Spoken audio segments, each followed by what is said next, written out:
Welcome, Connor. Welcome, everyone. Welcome, John. Welcome, Gail, Dagny.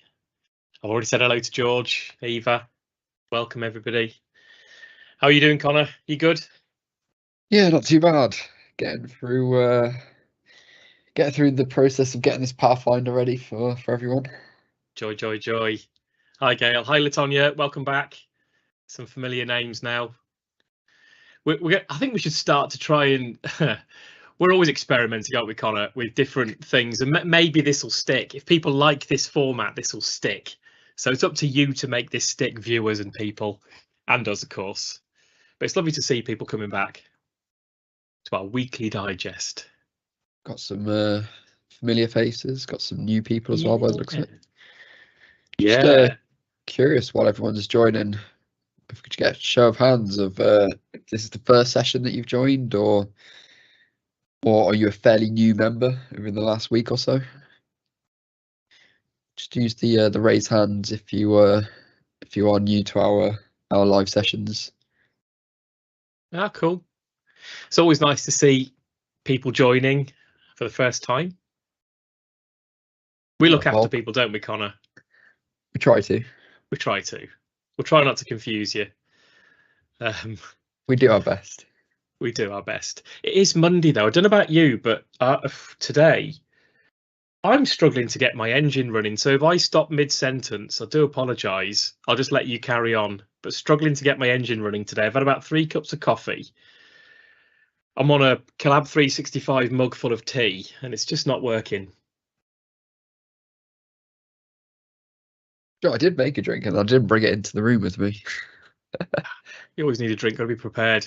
Oh, lovely, got quite a few people joining. That's lovely. Hello, Wayne, welcome back. Fabian, Sandia, lovely to see you here.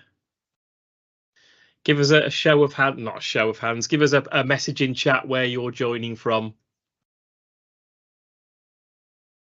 Always nice to see our international set of people joining us. And the different time zones. Yeah. I think it's crazy how some people tune in at 1 o'clock in the morning from Australia to yeah. Oh, welcome from Pakistan.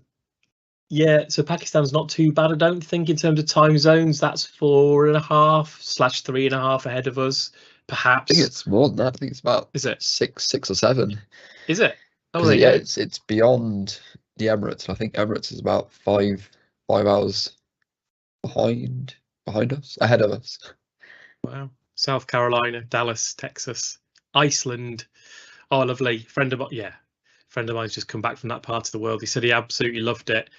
Quite wet, mind you, he found. So look, very warm welcome as people join.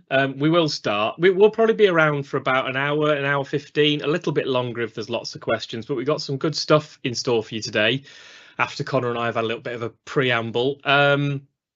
What I want to say, for those of you new to these, we are running these live sessions. They're just informal live sessions because we at the Academy like to find ways to share value with you all, share good tips, share good ideas, share your feedback, hear from you as well. So these weekly digest sessions are very informal.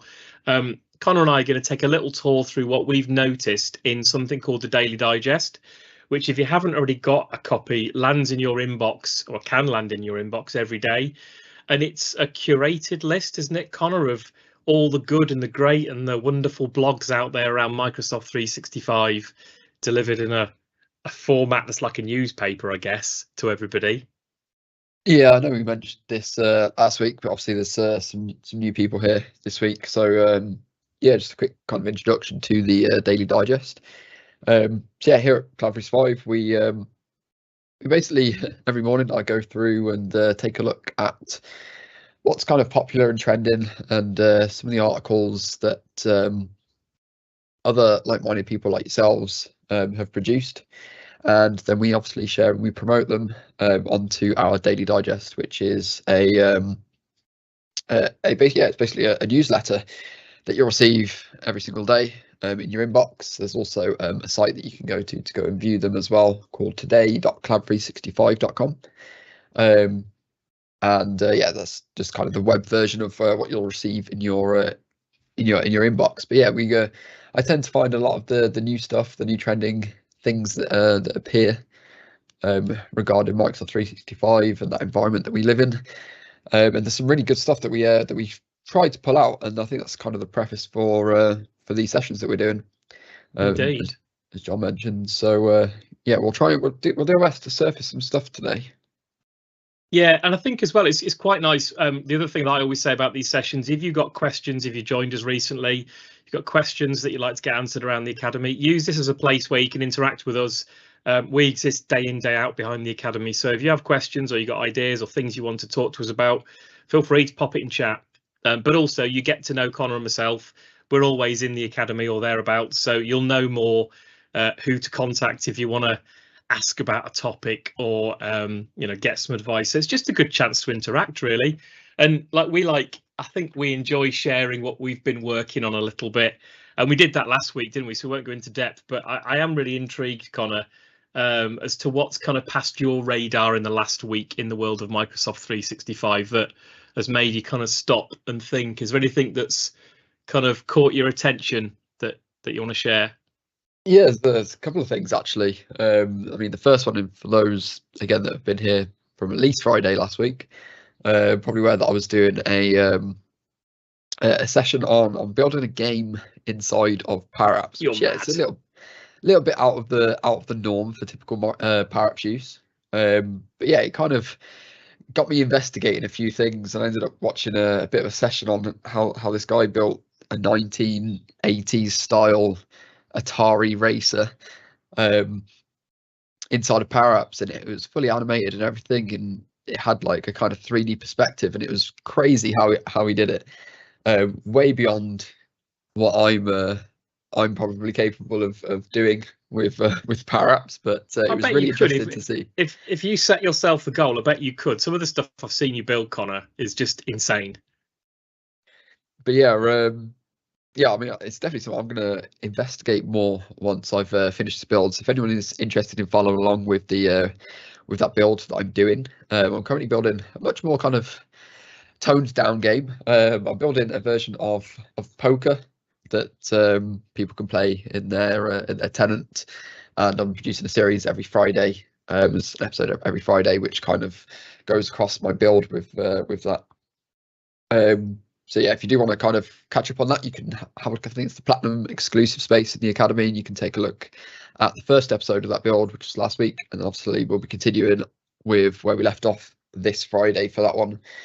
But yeah, apart from games, yeah, I found some really interesting things as I'm building out my new challenge. So again, just to kind of preface what a challenge is, obviously we're running challenges for different Microsoft 365 services, and we're currently in the process of building these challenges. And one of the ones I'm working on at the moment is the Power Apps component challenge. So really diving into how to use components within your apps in a much more kind of in-depth way. And what I discovered last week was quite interesting, is that there is a new preview feature. I think it's been around for some time, but I've not had a chance to really fully explore it yet. That's what I'm going to have a look at doing over the next kind of couple of weeks, I think. But it's called enhanced component features inside of Power Apps. Now, it doesn't really explain what that does as a sense, but after a bit of digging, it turns out that you can kind of pass in and pass out not just variables with components. For those that have touched on components before, you'll know that you can pass in variables. You can pass things like colors into the app and pass data out back to your app. Pass things from your app into your component, and then from your component back into your app, type of thing. But what's really cool about this new preview feature is it looks that you can actually write formulas and pass functionality both in and out of your app via kind of actions and events, similar to the way that you do in Power Automate.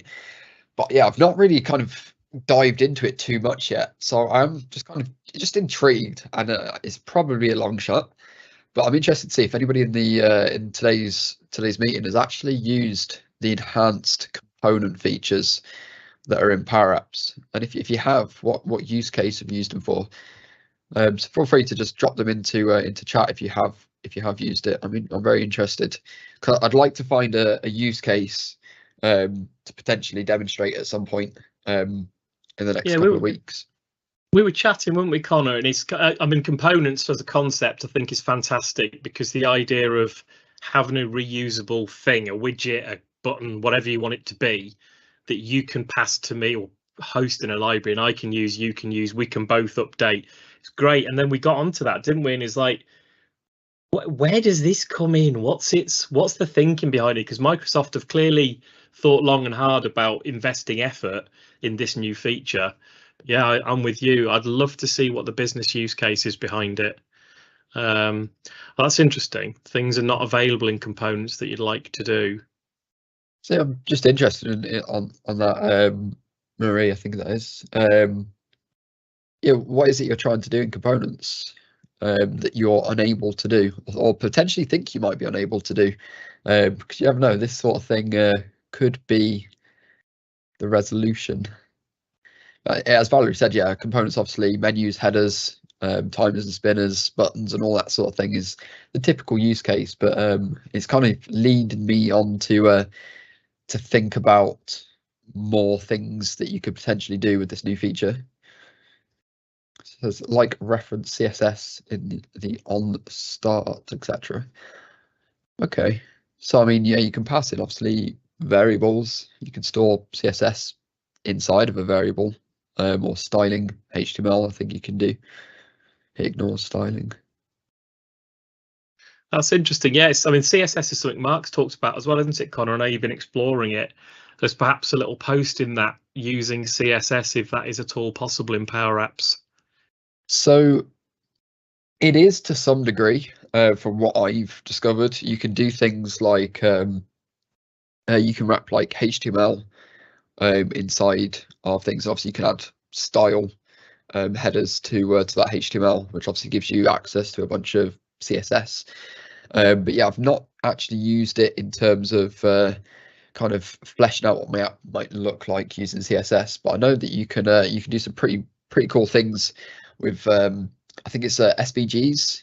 I don't know if anyone's heard of the concept of SVGs, which is it's essentially a type of an image file that's vector based. What it means is you can scale it as much as you like without distorting the image, type of thing, or distorting the properties of a style that you want. But I know that you can do some pretty cool CSS stuff using SVGs. But again, I've not something I've personally looked into too much, but I'd like to.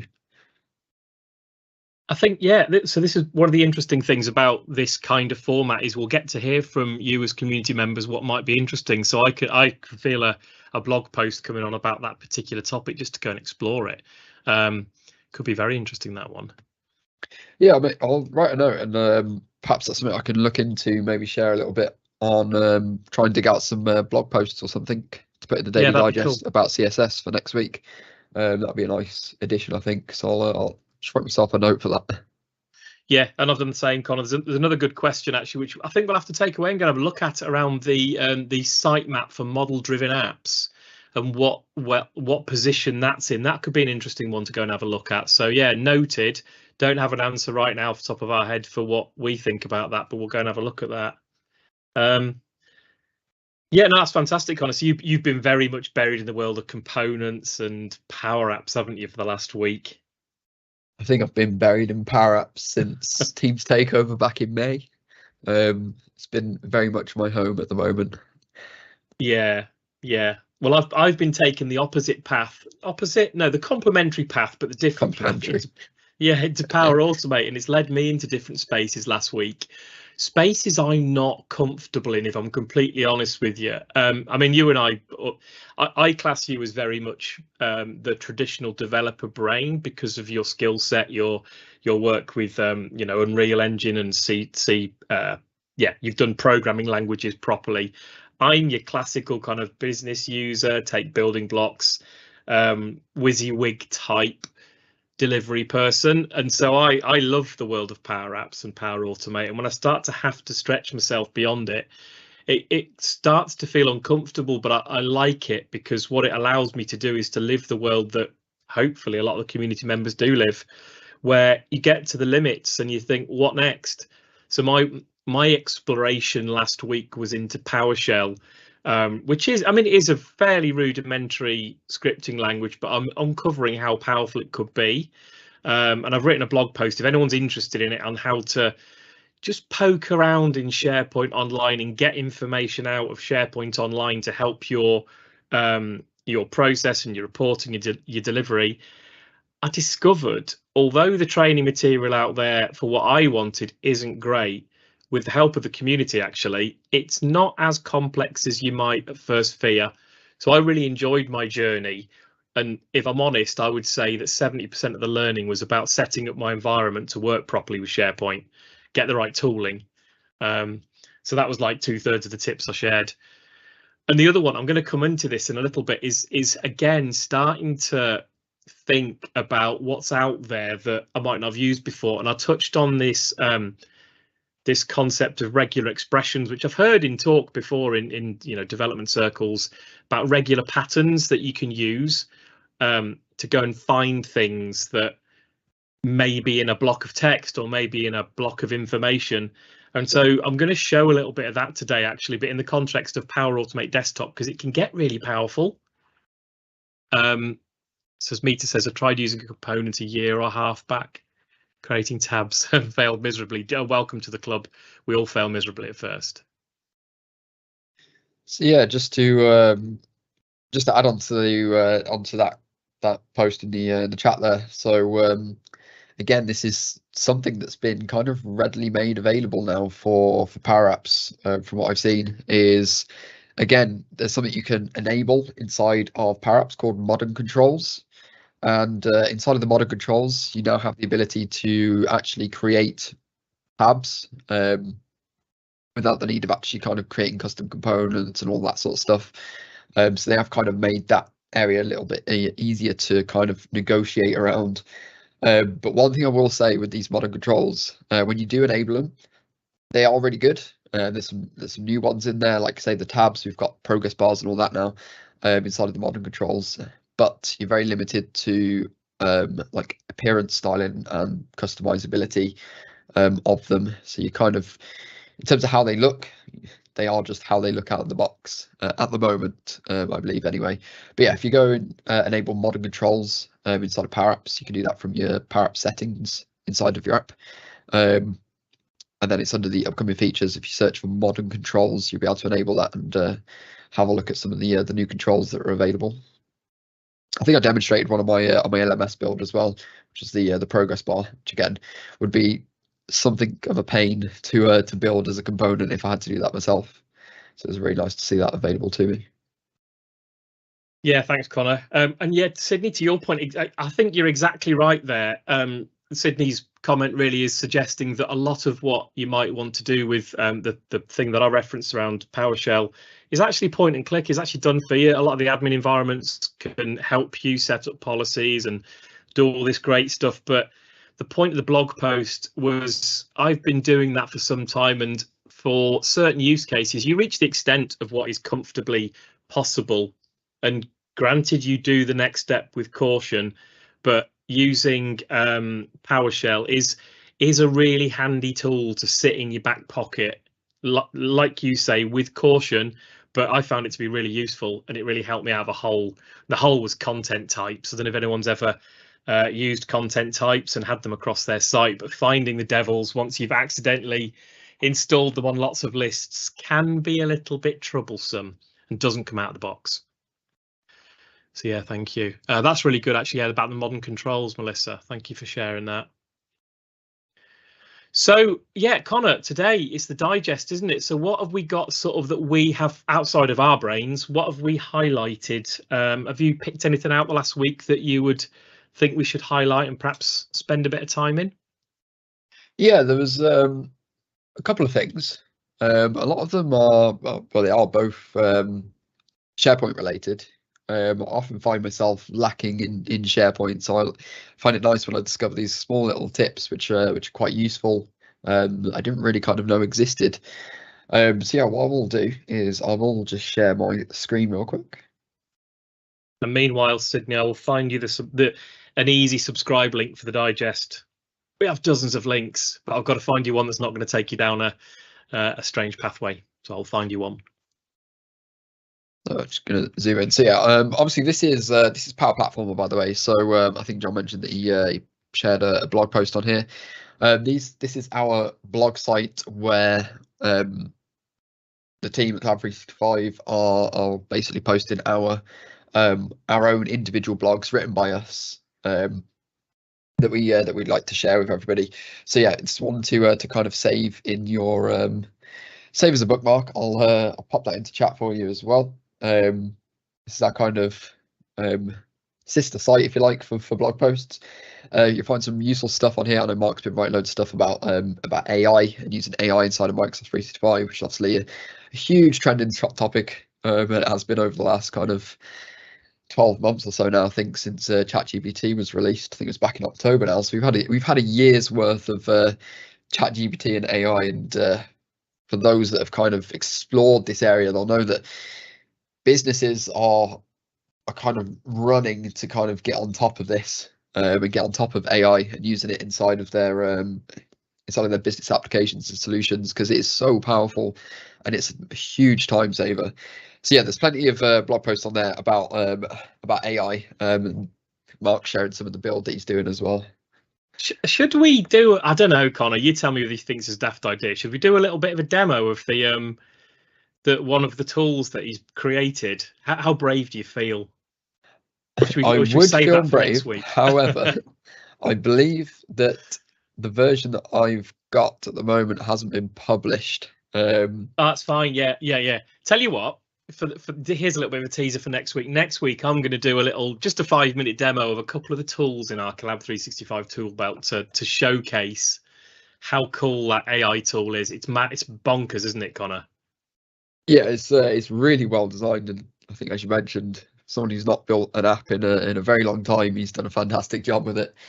But yeah, that's we can definitely do that next week. That's going to be a really good one, actually. Yeah. Just for those that don't know what the Collab365 tool belt is, it's a project that Mark's working on, which basically allows you to kind of retrieve a set of responses from a bunch of prompts that are kind of pre-written in the terms of a component inside of Power Apps. Really cleverly done. I'm not going to give too much away. I think John will do a bit of a demo of that next week. If you do want to see a little bit of how that's being built and the processes that are currently going, again, you can take a look at this site. You'll find a ton of stuff on there as well. So yeah, just kind of want to point out the powerplatformer.com, which is, again, like I say, our sister site.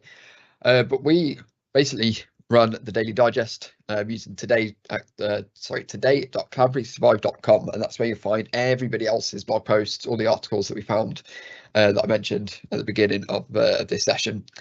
And the way this is kind of run is we use a bit of a tool here called Feedly, which basically allows us to kind of bring in a bunch of RSS feeds from multiple different sources, and then we get to kind of just pick and choose what goes into our Daily Digest.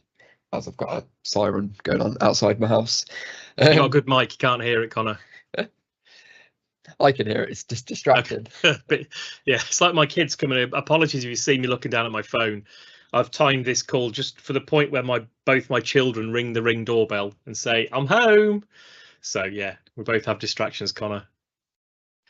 But yeah, so just on that, so like I say, we've got these two boards here. Daily Digest is what you'll see on the Daily Digest, and then this weekly digest is just some things that I've kind of pulled out for these live sessions, and I've already preloaded these blogs already here. There's two quite interesting ones which I didn't actually know existed. They're kind of small little tips more so than full-blown how-tos, but I'd like to kind of investigate these a little bit. And yeah, the first one was how to configure layout and add custom sections to a SharePoint list form. So I don't actually have a SharePoint open. But I can pop one open, Connor, if it's going to help. Yeah, go for it, and we'll see if I can talk you through what we're going to do. Okay, I'll tell you what, I'll share my screen then, and yeah, why don't you coach me live and let's see how badly this demo can go. Bear with me, let me just get my screens. I think my next investment is going to be a fourth screen. Honestly, it's ridiculous. I have three, and keeping track of what's where is nearly impossible for a numpty like me. Right, okay. You're gonna be like that dude out of the Matrix, you know, in the ship, and he's got like the 10 screens around him. It shouldn't be that hard. It really shouldn't. But I think just because I'm a bit disorganized and I have things everywhere. Right. So hopefully you can see a bit of the screen. If my head gets in the way, just call out in chat and I can Yeah. very clever. I can move my head out of the way.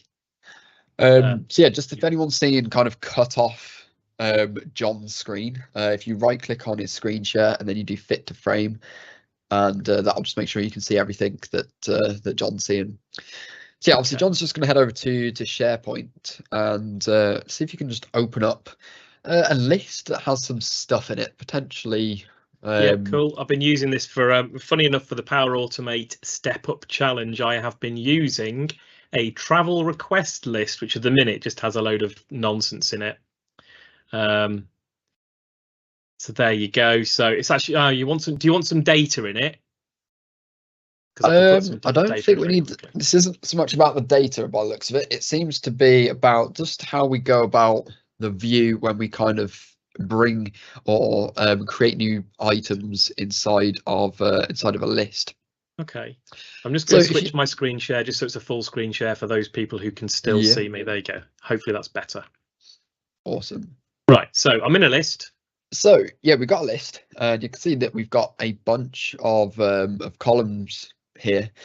So if we go ahead and press on the new button to add a new item to the list, you can see that we're given that kind of default look that we're used to seeing whenever we want to add a list. It's like kind of, it can be a bit unorganized if you've got quite a lot of columns, which it looks like you have got here, which is nice. But what this article that, in fact, what I'll do is I'll just share the article into this chat. Funny enough, it's from the same guy that I found an article from last week. But yeah, this article is basically going to allow you to basically give your kind of form that we see in here a bit of a new layout. So we can add things like category headings, for example, for different columns that you want to fill out.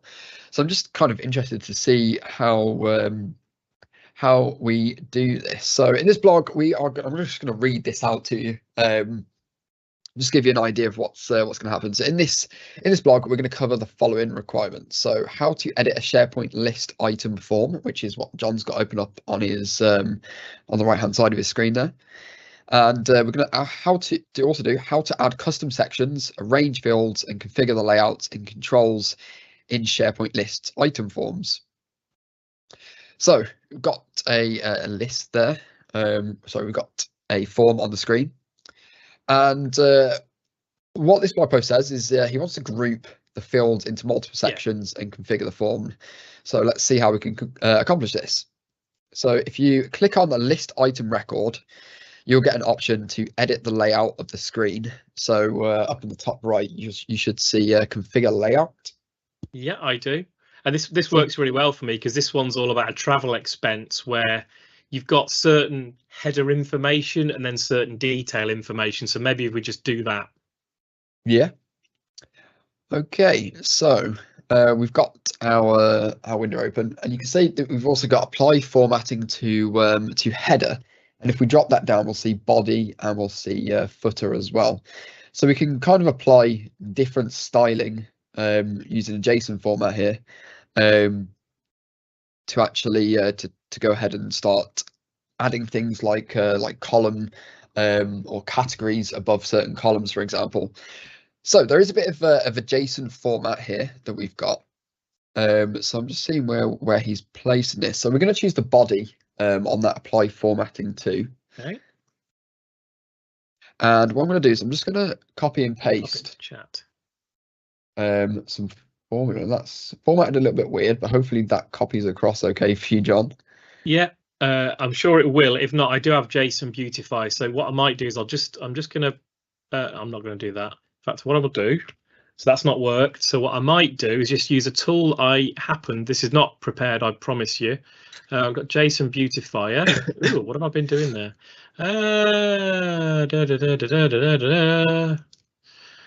Oops, a daisy. Seems to have gone a bit doolally. I'm not going to use that one. JSON formatter. That's what I want.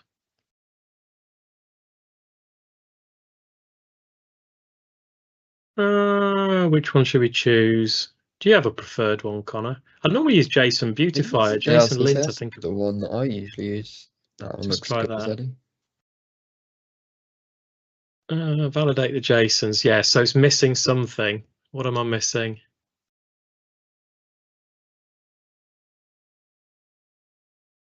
It'll be some format. What I will do for you is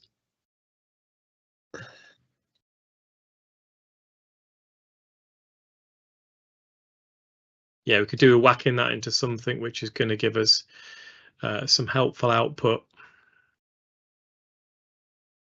We discovered this last time, didn't we? When you're working with JSON, you get all sorts of interesting little pathways as to how well JSON's formatted or not. Let me try something and see if this. Okay. I'll be the person that's getting taught. Let's get rid of that. Where am I? Where have I gone? There I am. So I've just posted it as an actual code block. Oh, interesting. Inside of Teams, I'll see if that copies over any nicer. Well, let's just try it, eh? It's good you're getting to learn live what collaboration looks like when it comes to the Power Platform. Those code blocks are not that easy to copy. Right, there we go. Let's try that. Okay, that looks it's better. Right, let's better. have a look. See if we can spot what's going on there. It'd be a comma missing somewhere. I think the reason for it at the moment is because it's expecting you to fill out some information inside of here. So it's looking for column names maybe that don't exist. So just taking a look at the kind of schema for this at the moment. So we've got a section at the top called sections. We've got a display name. So this is going to be the display name of the section. So you could probably replace that with let's call it with whatever you choose. Anonymous. Oh, okay. Right. Yes. I mean, the answer's in the text, isn't it, when you lay it out properly, like you've just done? So the sections we want, fields. I assume these will be the columns. Do you think? Potentially. Let's give it a go. Let's choose a column name. Let's choose title. That's always a good one to start with. In fact, I'm just going to start with. No, let's put another one in. Let's put expense. Should be an expense title somewhere. Interestingly, I'm not seeing that, and I don't want to click this down. Got reason for travel. Yeah, that's supposed to be a long text. I do know there is a trip title in the columns, but that's fine for now. Let's just put travel type. We can go back and edit this once we get the hang of the format. Okay, so what's this expense header? And then that seems to be a second section. Yes, so it looks like it's adding a second header there. So I think just to experiment, I think we'll just remove that second header. We can always re-add it in afterwards. Okay. Just to see if we actually get something come back. We'll see if this this blog post is easy to follow. Yeah, so it seems to be the sections are delimited by what I've heard called a hard bracket. Would you call it a hard bracket? Square bracket? Square bracket is what I would go to. Yeah. Yeah, we're dropping into VS Code work. You know, see, in PowerShell, that's exactly what I did. And it is quite good, actually. VS Code can give you those visual prompts as to what's working and what's not. Yeah, sorry, Connor. I will get rid of everything. Do we think? So we're going to have to. So if we remove that comma and remove everything, it's all that. Barring the last curly brackets. I think you're right. Let's just get rid of that and let's match them up. So we've got open curly brackets. I think we've got too many curly brackets there, have we? No, we haven't. That's the internal. I still feel we got something missing there. Okay, so I have a feeling this is genuinely because of the format of the way you've pasted it in. So what I would potentially do is just remove all the blank space at the beginning. Here. So obviously where you've got Brings- the indentation, I'd remove all the indentation. Not so sure you there's can have comments. Yeah, let's remove those comments as well. So where we've got the So you think remove all the indentation? I mean, yeah, okay, we can do that if you like. It's good learning. I know that it can be a little bit strange. Another tip I'm inclined to test in a moment is, have you ever tried chucking this into OpenAI and say, tell me what the problems are with this JSON? That's also a good shout. I know that usually does pretty well. Comma after the travel type. I love this.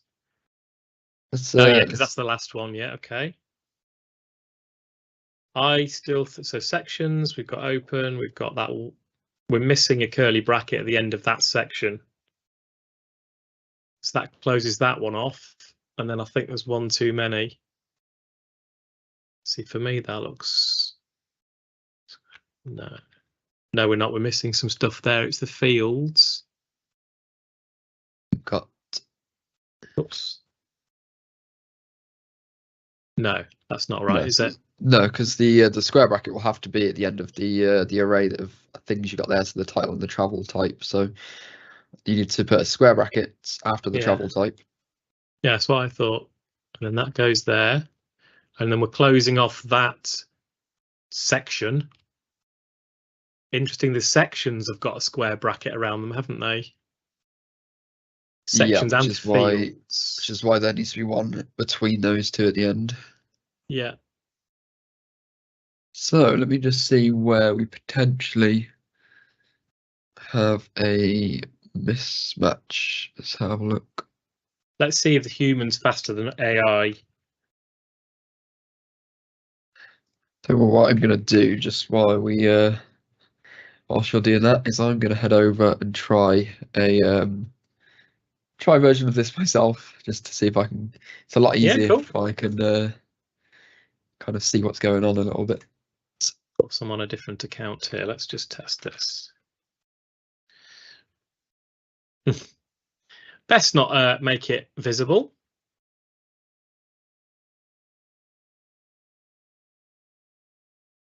Don't even know if that is my password. Right, it is. Okay. It's a working meeting. It is. Okay, let's go. Right, fix this JSON.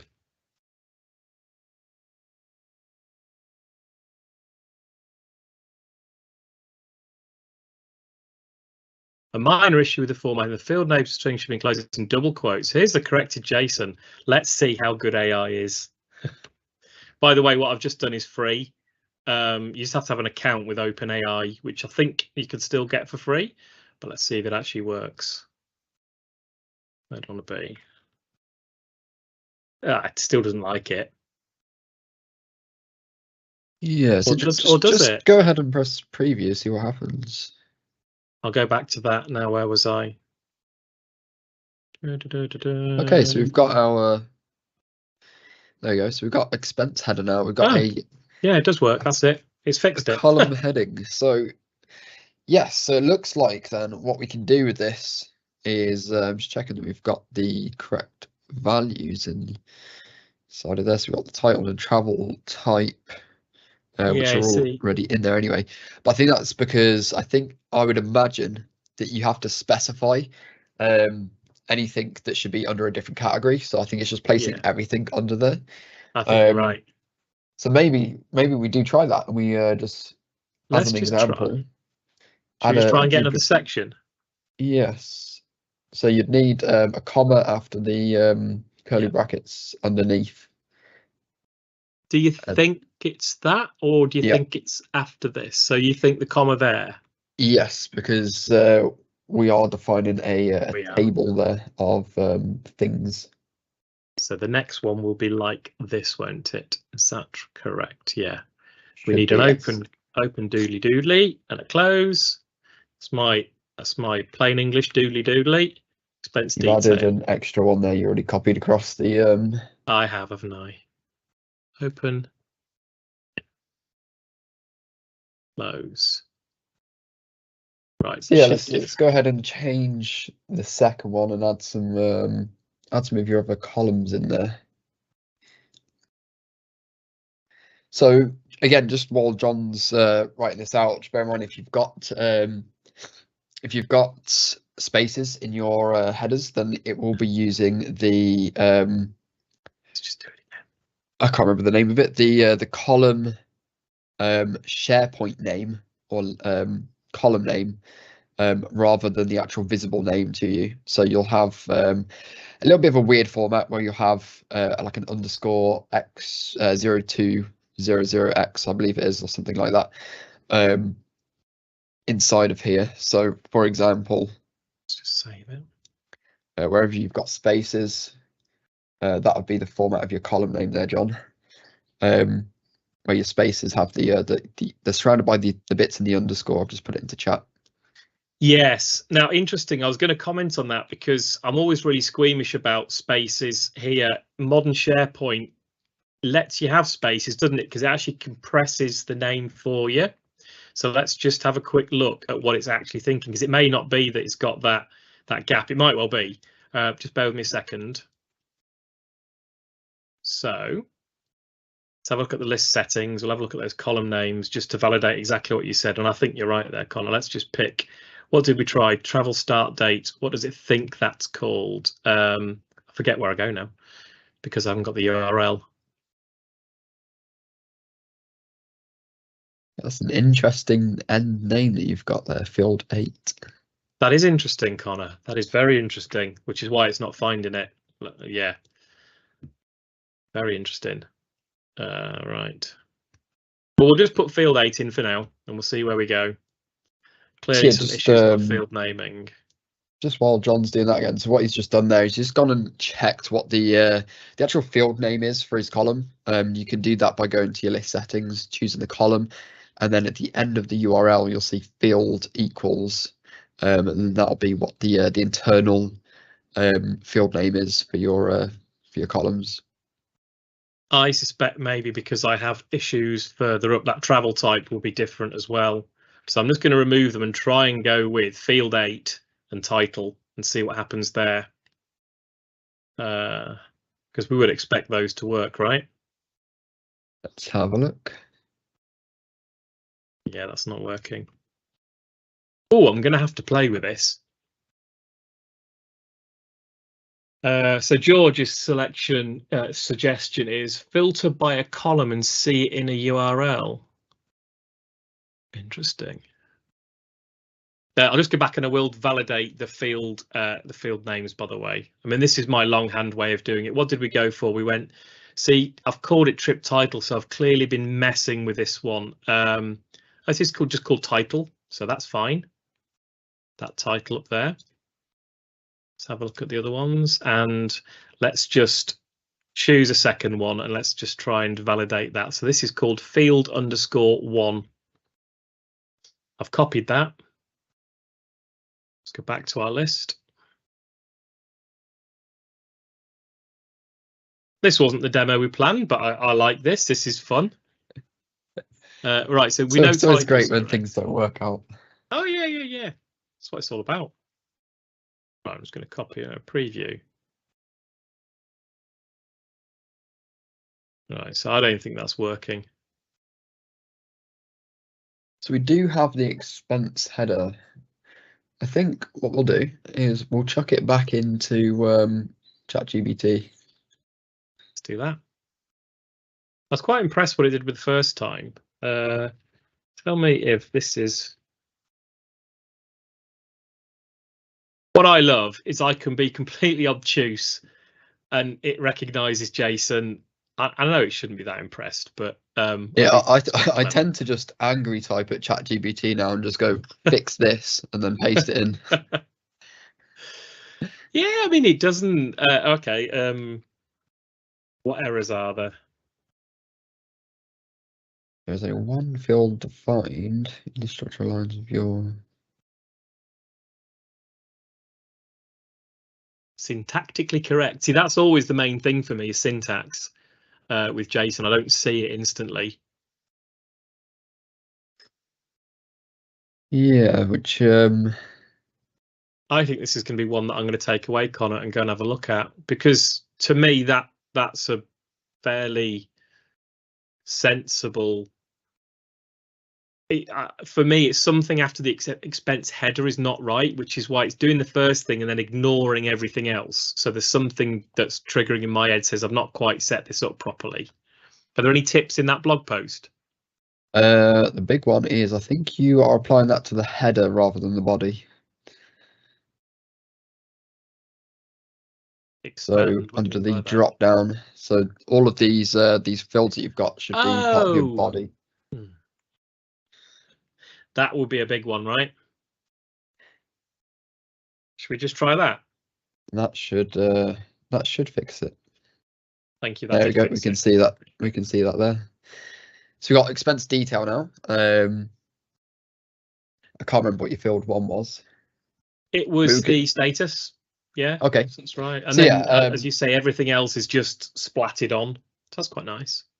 Yeah. So we could. It looks like then the way that we would do this is you'd have to assign all of your columns to a specific kind of heading, if you'd like. Otherwise, the last kind of header that you'll have will just be a little bit messy. You can see that what's nicely done there is that the title is kind of sectioned out, as you've specified that as a specific column for your expense headers.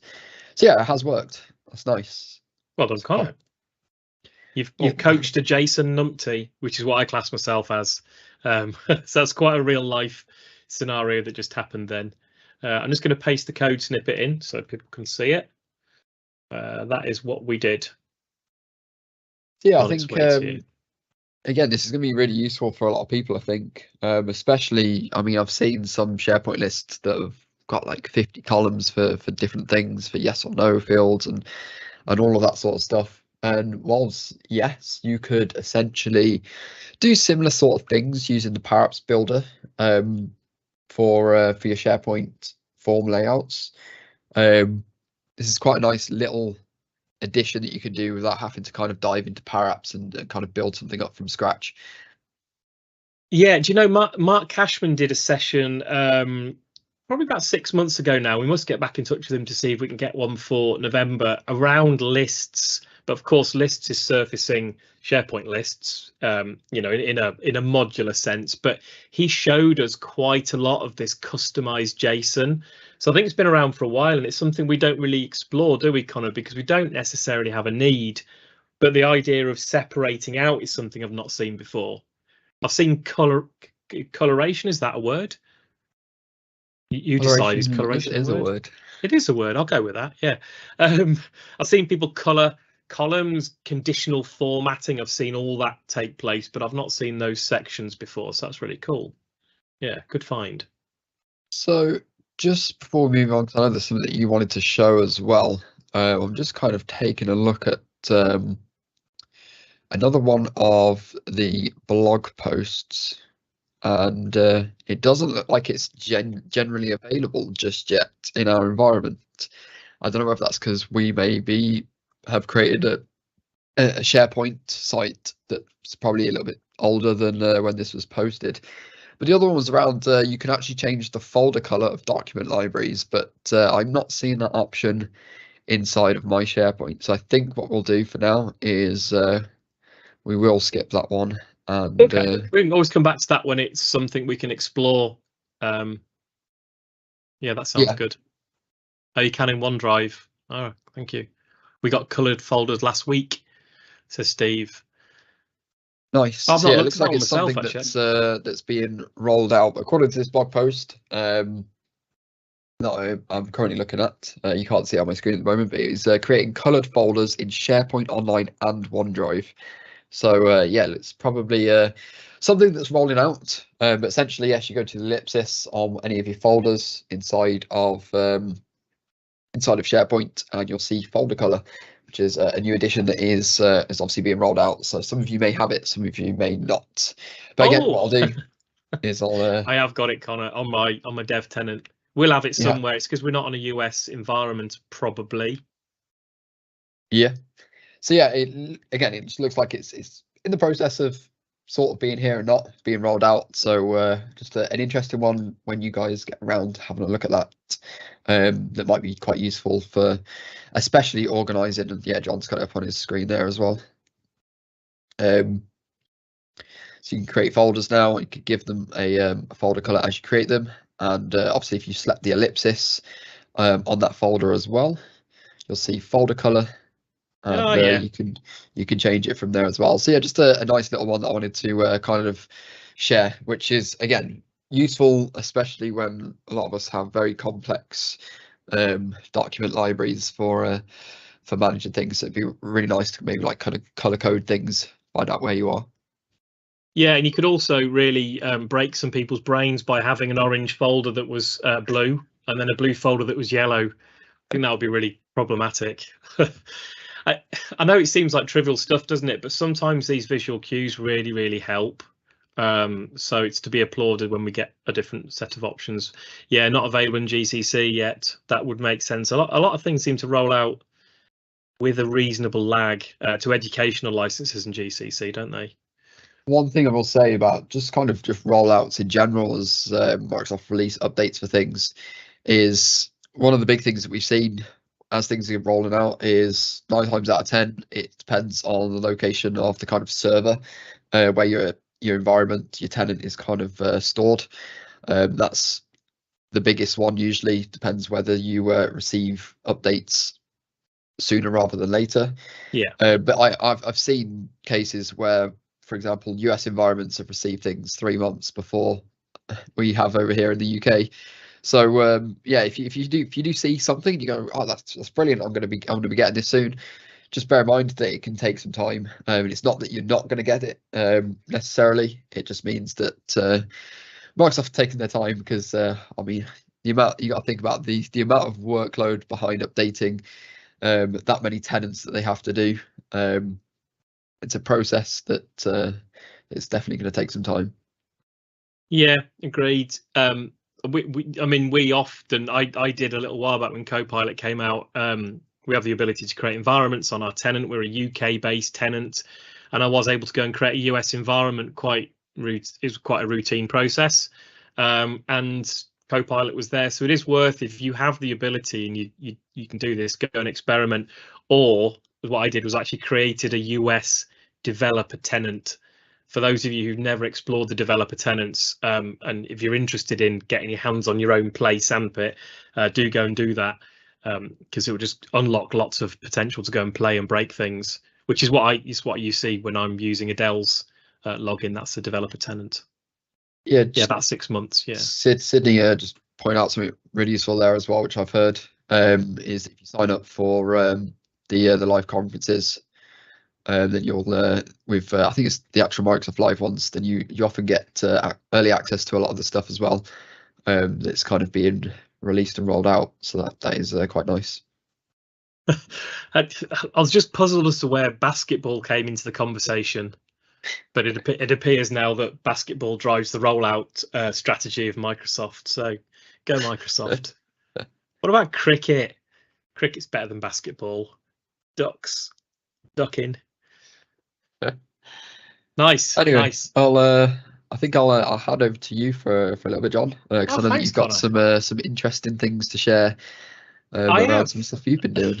I have, yeah, and I've almost woken up enough now to share it with you. I probably should have mentioned this at the start, and I did mention it in the text, and I'm going to make a big deal out of it now. If you watch very carefully for the next probably 15 minutes as I ramble, at the end of it, I'm going to set you a challenge as a watcher. There's like 25 people watching.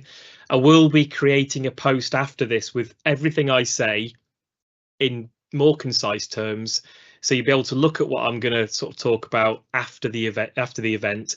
I'm going to set you a challenge, and for people who succeed in this challenge, I'm going to give some prizes away, because we like giving stuff away. So what I'm going to do is I got interested by again, the world of AI, and I'm going to go through this in a minute, but I started to explore, based on another blog post on Power Platformer, ways to do the same thing without paying premium licenses, because we're a lot about trying to keep things cheap if we can at the Academy. We'll show you the sort of the base options, if at all possible. We recognise that in not all cases can you stick to the most entry-level licenses, but where we can, we'll try and show you. And this was one of those cases where I saw a lovely blog that I'll come onto screen in a moment and show you where I found it. It was all about using AI in Power Automate to ingest PDF documents and read items off the document. And it got me thinking, in conjunction with a blog post that Fraser had put out around Power Automate Desktop, could I do any of that with Power Automate Desktop? And so I got to a point, and the challenge for you is follow me along. You can watch this afterwards on the YouTube channel if you like. I will post the whole thing in a post, as I've said, with instructions, but I'm going to get to a point and I'm going to set you a challenge to go and do the rest of this Power Automate Desktop flow. For those who succeed, if you've got a little bit of time over the next week, I encourage you to have a go. It'll either be, we'll give you 3 months free platinum plan on the Academy if you are currently a subscriber. If you're happy to subscribe, get the free trial, I'll give you 3 months for free. If you prefer not to be a subscriber, because we completely get that, we'll give you a workshop for free or a challenge for free. And all you'll need to do to claim it is succeed in the challenge I'm about to show you. And I will pick somebody at random. We'll use a random generator next week. And then I'll get in touch with you and you can decide what your preference is. So yeah, some good stuff on offer if you're prepared to go with me and try this out. So where did I come at this? Well, I was looking at a blog post that yeah, as I say, Fraser was doing around Power Automate Desktop, and one of the things that stuck out for me was this AI models. Has anybody on this call ever used AI models in Power Automate? I'd love to know. No. See, I hadn't. Okay, cool. Eva, you have. Awesome. I know I've touched on it in the past, and I'm not going to go into a demo on this, but basically the premise is you can build a model to look at documentation, learn a bit about your documentation using machine learning and AI, and it can start to recognize pieces in structured data for you. But the big thing that stood out for me was that when I start to do this, you see free trial. Let me just get my screen up there so you can see it. AI models exists here on your left-hand nav menu. You just click on it in any of your Power Automate windows, it's there. You start to see free trial. You start to see this little diamond, which is your premium connections and services. And I thought, I wonder if there's another way. So the way I'm going to explore today is using Power Automate Desktop. So first thing, I think, Connor, you've posted a link, haven't you? If you haven't got Power Automate Desktop, let's see if it's still there. Yes, it is. Top right up here. It's a bit of an odd place, isn't it? You have your cloud flows, but what you've also got is the ability to run. It is an entirely separate application on your desktop. It works best for things that sit and are accessible to your desktop. But that said, you can, as you can see here, you can join it up with cloud flows. So you have a wonderful cloud flow that's looking at your email, doing all sorts of clever stuff, and it can fire off a desktop flow. But if you've never used it, go and have a play with Power Automate Desktop would be my recommendation, because once you've installed it, you can hook it up to your account, your tenant, and you can play with it. And it's really blooming clever. So I'm going to show you something today that I've been playing with. Let's just get my Power Automate up. So when you load Power Automate Desktop, you'll get an environment that looks a little bit like this. It's not hugely dissimilar from Power Automate Cloud Flows, but I'm logged into my Adele Vance tenant, my developer tenant here. And what I'm going to do is I'm going to start to build and give you some tips along the way. A really simple flow that begins to extract data from a PDF document without all that cost. So the first thing you do, you load it up, it'll update itself. And the reason it's doing that is because if I just start a new flow now, we'll just call this PDF extractor. If I can spell it right. If I spelt it wrong, which I have, don't worry, you can change that. you get this window load up here. Now, the first thing you'll notice, who's played with Power Automate Desktop, by the way, just give us a yes or a no in chat.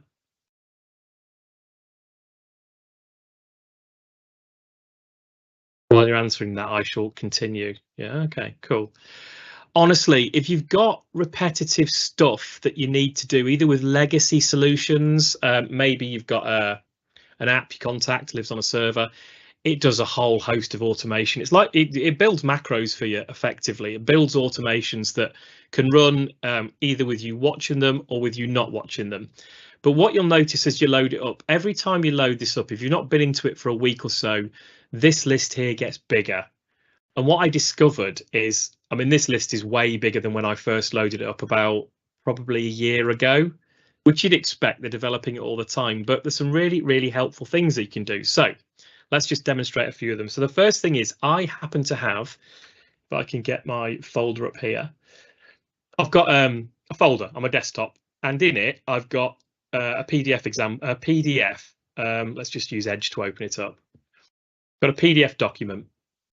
You've seen this, it's a Word generated document, Word template, but the idea I wanted to build was to extract some data from this document. And as I say, you can do that using the AI model builder in Cloudflows. But what I'm going to do now is I'm going to show you how to extract stuff from this same document using Power Automate Desktop, if I get that back. So the first thing that I want to do, and there's lots of different ways to interact with your OneDrive, with SharePoint, but I'm just going to first of all go and get some files. And it's kind of like Power Automate Cloudflows, where your actions are accessed via plain English words, if you like. So I've started typing get. Let's just type get file. So I'm going to choose this set of actions here, the folder actions, get files in a folder. And all you do is you just drag it into your main flow, and you start to get those kind of classical prompts that you'd expect from Power Automate type engines. And just for information, this is a tool that was bought by Microsoft some time ago. It's not like a Microsoft written product. They bought it because they saw the value of it. So first thing is I'm just going to go and choose my documents, the library. You have to excuse me while I navigate to the correct one. It will be in here. It will be in there.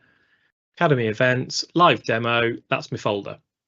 So first step I can take is to go and get any documents in there that have the PDF suffix. Interesting, Connor, that you say that. I saw somebody. So if you are on a Mac, there is a new tool, I believe, called Parallels, which allows you to run Windows environments alongside your Mac environment. I think that's what the chat's alluding to. We were chatting to somebody today around Power BI desktop. So if you've not explored Parallels on Mac, it's like a VM. Go and have a little play with that. Right, so yes, Parallels. I believe a lot of people do use Macs purely because they are super, super efficient machines, super clever. Anyway, I digress. So this first action, I'm not going to do anything because I know there's only one file. You can play around with it. You can tinker with that particular action to get what you want. Now, what I've now got is I've got a collection called files. This is why it's so good. It just does most of the hard work for you. You don't have to set up variables and collections and stuff. It just does the thinking for you. So the next thing I want to do is for every document I get, I'm going to have a loop, and I'm going to go for each document in that files collection. So what do I iterate on? Well, I iterate on the files. It's point and click. It's easy even for me, which is what I like. We're going to now separate out the item, and you can do something with it. So one thing that I've started to try and do is, it's great, you get all the variable names given to you as you go in, but what I'm going to do is I'm just going to change these variable names. You'll notice when I did open that up, it starts to expose those little percentage signs. Just be aware of that, because that's quite important in Power Automate Desktop. I'm going to call this, in fact, I'm going to call this PDF document, just because I want to start to be able to read it a little more easily. So I'll set up the cycle, if you like, to go through my folder, get every file in it for every PDF document, give me the item so I can start to work with it. It's an object effectively. So here's where it gets quite clever. We're getting more of these, But for now, you've got these options down the left-hand side, and I don't know if you can read those, but I'll just zoom in a little bit if I can. No, it's not going to let me on that particular window. But you get these extract text, extract tables, images, etc. The clever thing that I've found is that once you extract the text from a PDF, there's some really interesting things you can start to do. So I'm going to extract all the text from the PDF. Which file do I want to use? Again, just to point out what I'm doing there, this little X here with the curly brackets indicates select a variable. You can put hard-coded path names, you can pass information in, but here you've got the information to just point and click. So PDF document. So I want to get all pages. There's only one page in this. You've got a few options here. Is it password protected? And what's the variable produced called? It's called extracted PDF text. So I'm going to use that. Now that's just a nice tip. What that will do, if I'm just going to run this actually, I'm going to show you what it does to start with. So if I click run, it's generally quite fast. You see over the right hand side here, your variables. What you can see is I've got the file path name there if I hover over it. Again, I've got the actual artifact there, but this variable here now contains a whole bunch of stuff. And if I click the ellipse and click view, you'll see it's got all of the information out of my PDF. And it got me thinking, that's quite clever. There must be some stuff I can do with that. Say, for example, I want to automate the extraction of invoice information and start to use that in some Excel reporting or Power BI, or I want to trigger some other flows based upon it. So I'm going to show you, let's just count up my demo example here. 1, 2. I'm going to show you 2 examples, and then I'm going to set a challenge for you to do the 30 cells. So hopefully you're following along. If there's any questions, do pop them into chat. The next thing I've discovered, love this, we use scope a lot, don't we, Connor, in Power Automate cloud flows to just like section out our flows, because they can get a little bit tricky to read sometimes. Yeah, it's a useful way of I mean, scope doesn't really do much. There is a little bit of functionality which kind of sits in the kind of the run flow of your flow. That's a lot of times we use flow in the same sentence. Let's just go with the flow. It's essentially just a way of kind of categorizing everything to make things easier to read, especially when you've got more complex flows. Yeah, absolutely. So yeah, the same principle is present in Power Automate Desktop. And again, I don't know how recently this appeared, but first time I've had a course to use it. They have the idea of regions. So now I've got my document. My first region is going to be, I'm going to call it entity extraction, because I want to show you something which I thought was pretty cool. There we go. I'm going to set up a second region. These are just separating out my sections, if you like, into iteration loops. Which really it's just like a comment. It's a comment for a code block. I'm going to use parse and get subtext. These are just 2 techniques you can actually now apply upon that text that I've just shown you.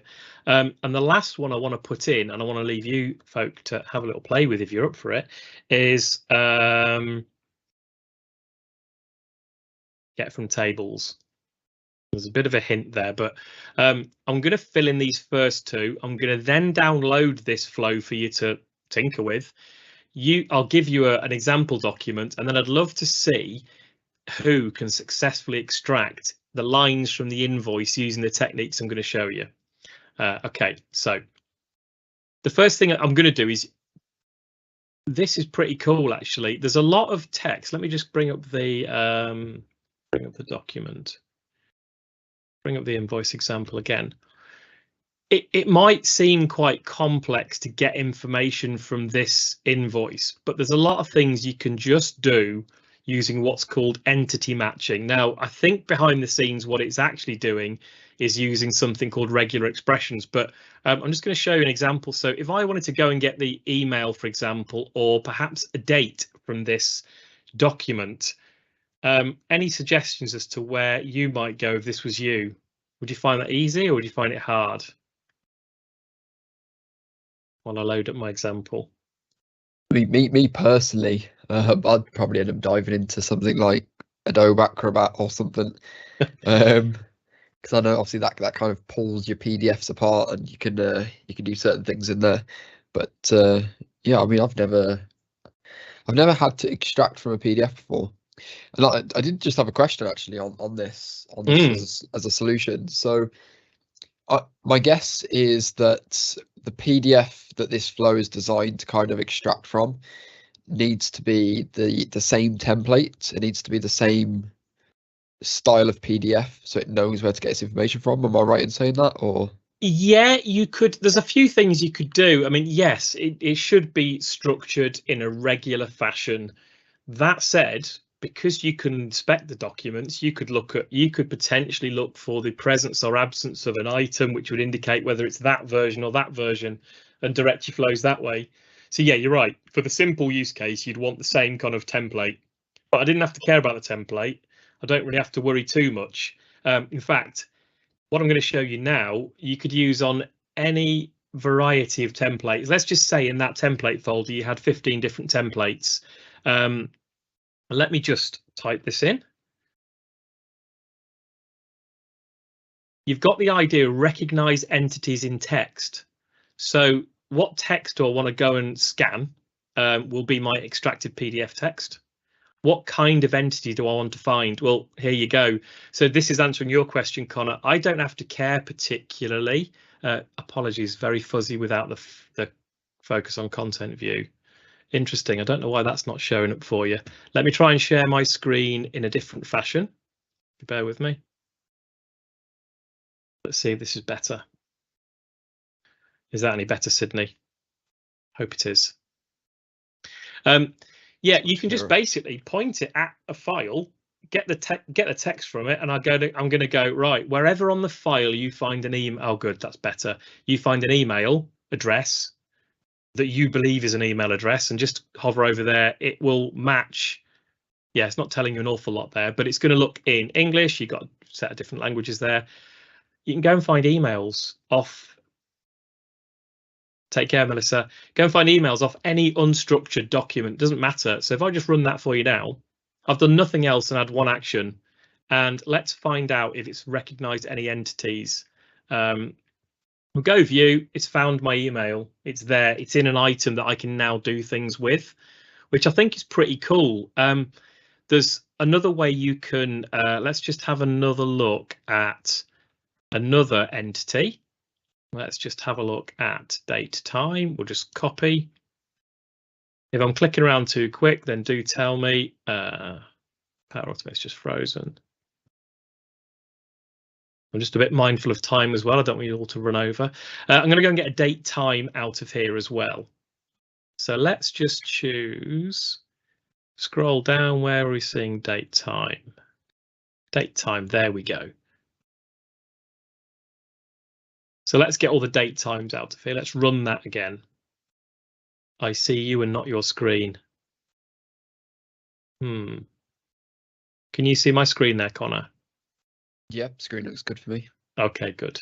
Maybe, Sydney, it's just worth checking which screen you've got clicked on. Sometimes if you popped it out, that screen will be in the background. But I'll press on. Cool. So you got the content popped out. You can see it, hopefully. Let's just have a look now. We've got recognized entities. Let's just go and have a look what we've got. That's the wrong one. So we've got an email. We should have a date time. If I just run that, I'm going to give these different names. Actually, I think that's my problem. I'm going to call this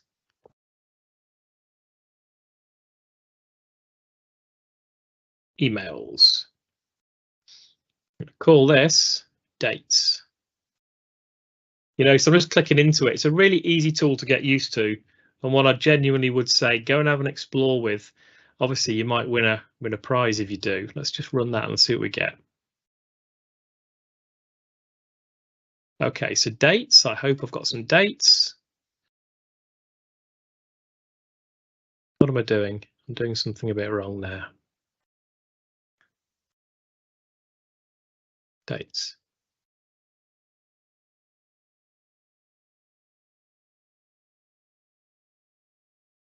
That's interesting. The demo gods have struck. So what I would expect, and if you test this, I would have a go. I'm not going to dwell on it because it's one of those things that happens during demos. That should go and look in the extracted PDF text, look for emails and report emails into here. Let's just change that variable name just to see. And this likewise should report some dates. It should find the dates for me. And that's worked beautifully up until now.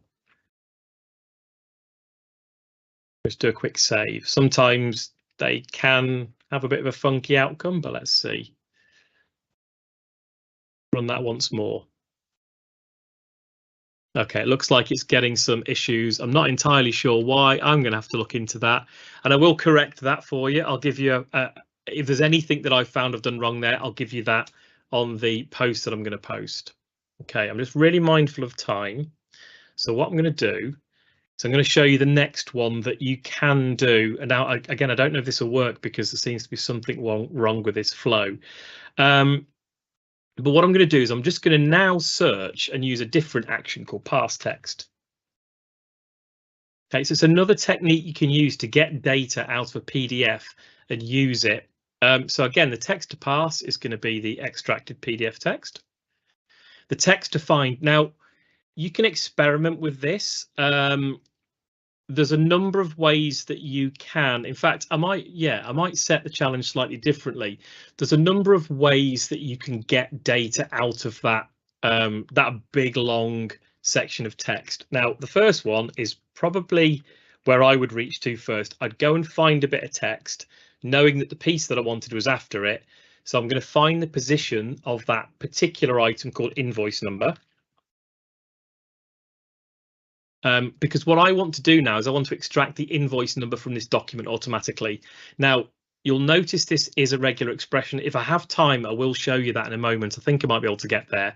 But first of all, I'm going to find the position of invoice number, find the first occurrence only, and I'm going to save it in the var position invoice.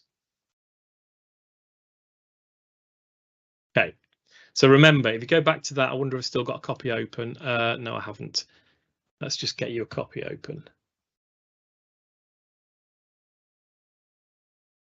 So what I'm now looking for is I'm looking for an invoice number that I can reference and I can stick into my whatever it is that I want to do, my onward automation.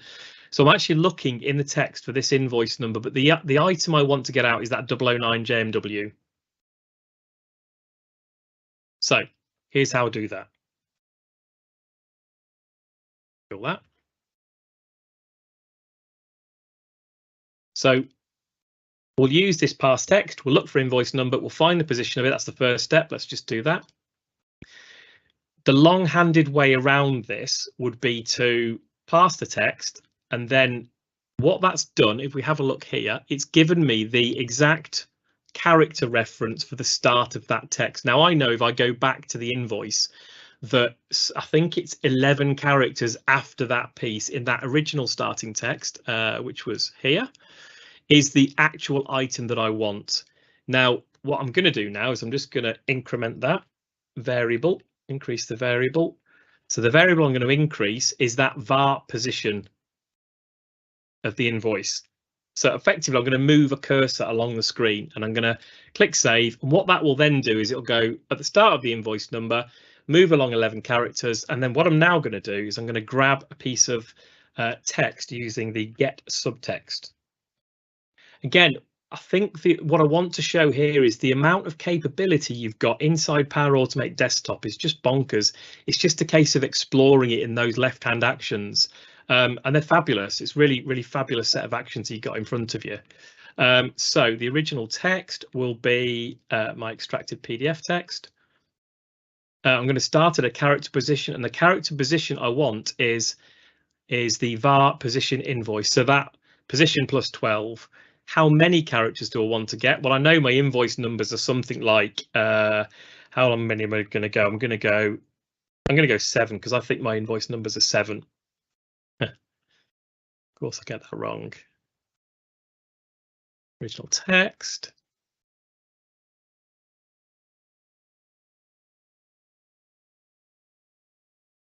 Take care, Fabian.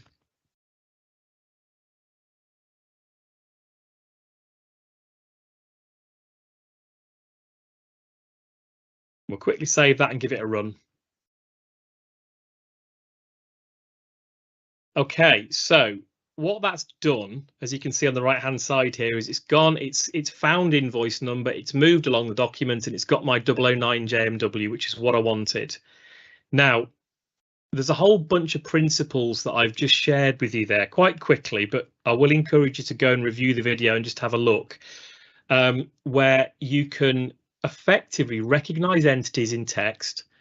You can extract text and other things from the PDF, and you can either use this technique here, or I'm going to give you this, I won't spend time on it now. You can use regular expressions, and I'm going to give you a bit of helper text to find pieces of information in documents. I'm going to give you all of that, and the challenge I would like from you is to come back next week if you can and try, be an interesting challenge, to give me something which will represent this row. So I'm going to give you an invoice with 2 rows actually. I'd like you to extract the row data from this PDF document and deliver it back in that Power Automate flow so that I could then do something with it.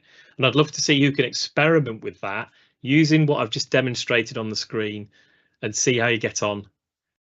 Quite a difficult challenge, I think. Who's up for that one then? Would you be up for that, Connor? Have I given you enough to give you an insight into what to do? Yeah. Or have I just scared you? I think that's quite a nice little one there. I think as well, just to point out that Power Automate Desktop for a case where you are not making calls back to the cloud service is free. You can That's the beauty use Power Automate Desktop. The kind of premium side of it does come if you want to start calling Power Automate Desktop flows from your Power Automate Cloud flows and all that sort of stuff. So yeah, you don't need to worry about licenses for Power Automate Desktop to do this challenge either, which is really nice. Yeah, have a go. If you don't get anywhere, that's fine. Share with me how far you get, and we'll have a chat next week and we'll pick a winner. Even for the person who sends the most creative abuse of my challenge in the post, that's absolutely fine. But we like to set challenges. We like to set people thinking. Yeah, I hope that was interesting. I mean, Power Automate Desktop's one of those tools that we don't use very often, do we, Connor? But when we reach for it, it's constantly getting improved.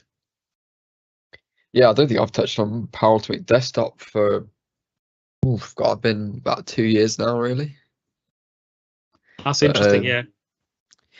But yeah, I mean, like when you've just opened it up there, I've definitely seen much more than what I originally saw. I mean, mine was a use case building a social poster, wasn't it? Back in the day before it was, we figured yeah. it's just easier to do things manually in that sense. Yeah, well, that's what blew my mind is that, yeah, it's the integration of that recognizing artifacts from documents, which to me got my brain thinking, well, that's a really good use case, because I bet there's loads of organizations that spend money on automated extraction from old documents, and if you can do it yourself, that's awesome.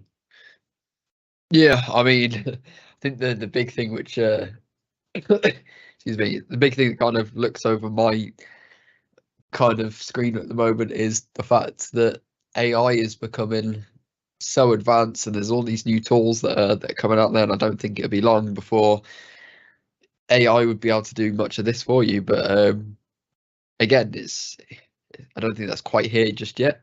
Well, say that, Connor, but I mean, here's the reveal, right? What my brain did if I was solving this problem, there's a number of ways to think about it, and just give you a few little hints of areas to explore. You can get Power Automate Desktop to suck tables out and start to digest it for you, but I'm pretty convinced you could pass that text off. If it was regular text, pass it off to OpenAI and say, give me a string with the first record in the table back. I'm sure we'll be able to start doing that, if not soon, now. Well, just on that, so I read something again, it was on the Daily Digest, but I didn't share it, I think, at the time, because I think I mean, I didn't know what the source was going to be like for this. It did seem a bit up in the air, but that ChatGPT 5, when that is released is going to allow for file type importation. So at the moment, how we can just kind of talk to ChatGPT and we can ask it questions, we can ask it to draw us images and all that sort of stuff with ChatGPT 4. I think ChatGPT 5, the plans is they're going to allow file importation. So their AI service can do things with different file types as well. Now, I don't know to what extent they're going to go to in terms of, because I mean, there's hundreds of thousands of different file extensions that exist. So I'm interested to see kind of what extent they go to with that. But yeah, apparently it's going to be able to do processing on files, zips, PDFs, images, that sort of thing as well. That's which is super interesting, isn't it? Yeah, that's gonna be awesome. Yeah, I think what got me intrigued, I don't know if anybody knows anything about what DLL files are, but essentially they are the files that are run at runtime when an application is running, and they're a bit of a pain to kind of dismantle and re-offload into a viewable format. But I think I saw something on Twitter that somebody's working on a tool that allows AI to do that for you, which is that's going to be very interesting, because DLL files, I mean, they exist everywhere. It's what makes your computer run, essentially. Yeah. In many cases. So I'm very interested to see what that tool turns out to be. Yeah. Wow. Sorry, I got distracted then because I just reran my flow and those two variables worked perfectly, which is just random, but there you go. Hey, Connor, look, we've run out of time, I think, for this week. And apologies, my demo is a bit meandering, but you know, it's Monday afternoon and my brain's not quite fired up. But I am gonna shape that into something that you can watch and you can take part in, I hope. And then, yeah, win some free stuff on the Academy. But yeah. So any parting shots from yourself, Connor? Any parting notes before we reconvene? Next up, we're on Friday, aren't we? You're next up with us on Friday. Yeah. So obviously coming to the end of this session, it's obviously our weekly digest. We talk about previous week and what's coming up for the week, including a bunch of things that we found. So what I will do is just kind of close off by telling you about some of the events that are coming up throughout this week. So I think we've not got any workshops planned, I don't believe, at the moment. Week. No, I'll talk on Monday next about the workshops for the following week. We've got some brilliant stuff coming up. Awesome. But yeah, so events this week, obviously you've just attended the weekly digest. Hopefully you'll be here for the weekly digest next week as well. So similar sort of layout. We'll talk about things in the daily digest. We'll hopefully bring some demos to you, talk about what we're getting up to as a team here at Collab365, all of that sort of good stuff. So hopefully, yeah, you'll stick around and keep up to date with what we're doing, and hopefully that drives you to spend some more time with us and take some more of our training and be a part of our amazing community. But yes, apart from that, we've got my session on Friday, which is me continuing off from where I left off as part of my game development build in Power Apps. Poker Stars. Not quite Poker Stars. No. Connor's Poker. Yeah. As I mentioned on that session last Friday, that I don't know how long this series of videos is going to be, this series of sessions, because I've never built anything like this before in my life, in terms of Power Apps. So yeah, it's a bit of an exploration sort of build. There'll be a lot of problems I face, which hopefully I'll be able to resolve on the stream. But yes, stick around on Friday for that one. Same time, I believe, might be an hour earlier than what it was today. But yeah, if you do want to catch up with that, you can have a look at the Platinum Exclusives space, which I'll post a link to. If you are a Platinum member, you should be able to see this. If not, then you'll need to become a Platinum member to kind of watch those on demand as when they're released. But yeah, I think that's it from me. I'll see you all on Friday, hopefully. And again, if you've got any questions throughout the week regarding any of our training or just general discussion, feel free to reach out to myself or John, and we'll do our best to get your response. Cool. Yeah, cheers for spending the time with us, everyone. Take care. Have a lovely week. And yeah, we'll see you all on Friday with Connor. Take care for now. Bye-bye. Take care, everyone. Bye-bye.